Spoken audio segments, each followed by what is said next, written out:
அஸ்வின்ஸ் இனிப்பு காரம் பேக்கரி மற்றும் செல்வ உணவகம்.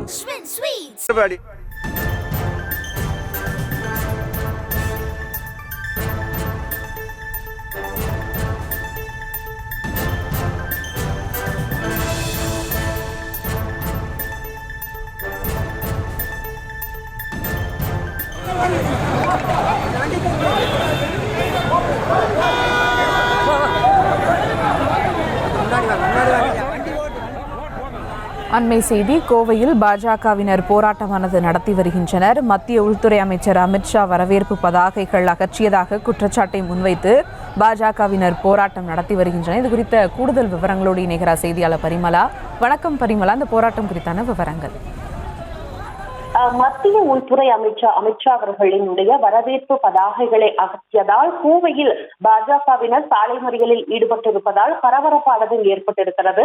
கோவை தீலமேடு பகுதியில் உள்ள பாஜக மாநகர தலைமை அலுவலகத்தில் புதிய கட்டிடம் மற்றும் ஈசா யோகா மையத்தில் நடைபெறக்கூடிய சிவராத்திரி விழாவில் கலந்து கொள்ள மத்திய உள்துறை அமைச்சர் அமித்ஷா அவர்கள் இன்று இரவு கோவை வருகிறார். அவரை வரவேற்கும் விதமாக பாஜகவினர் மாநகர் முழுவதுமாகவே போஸ்டர்கள் மற்றும் கட்சி கொடிகள், பிளக்ஸ் பேனர்கள் வைத்துள்ளனர். இந்த நிலையில் தீலமேடு பகுதியில் இருக்கக்கூடிய பாஜகவினுடைய புதிய அலுவலகம் அருகே வைத்திருந்த வரவேற்பு பதாகைகளை அகற்றிய கோவை மாநகராட்சி ஊழியர்கள் மற்றும் அந்த பேனர்களில் இருந்த மத்திய உள்துறை அமைச்சர் அமித்ஷாவின் புகைப்படத்தை குப்பை தொட்டியில் போட்டதாகவும் கூறப்படுகிறது. இதனை கண்டு ஆத்திரமடைந்த பாஜகவினர் கோவை தீலமேடு காவல் நிலையம் முன்பு பெரும் வாக்குவாதத்திலும் ஈடுபட்டிருக்கின்றனர். தற்பொழுது அதனுடைய காட்சிகளைத்தான் பார்த்துக் கொண்டிருக்கிறோம். மேலும் தற்போது கோவை அவிநாசியில் இருக்கக்கூடிய பிரதான சாலையில் இருக்கக்கூடிய தீலமேடு காவல் நிலையம் முன்பாக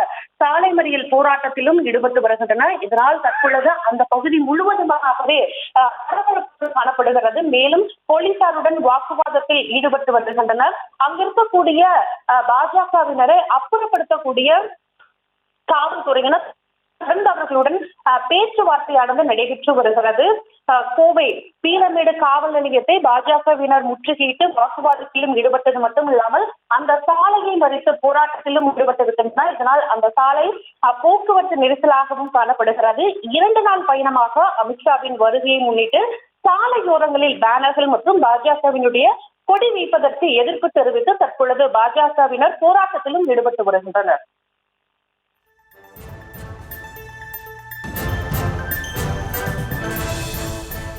கூடுதல் விவரங்களுக்கு நன்றி பரிமலா.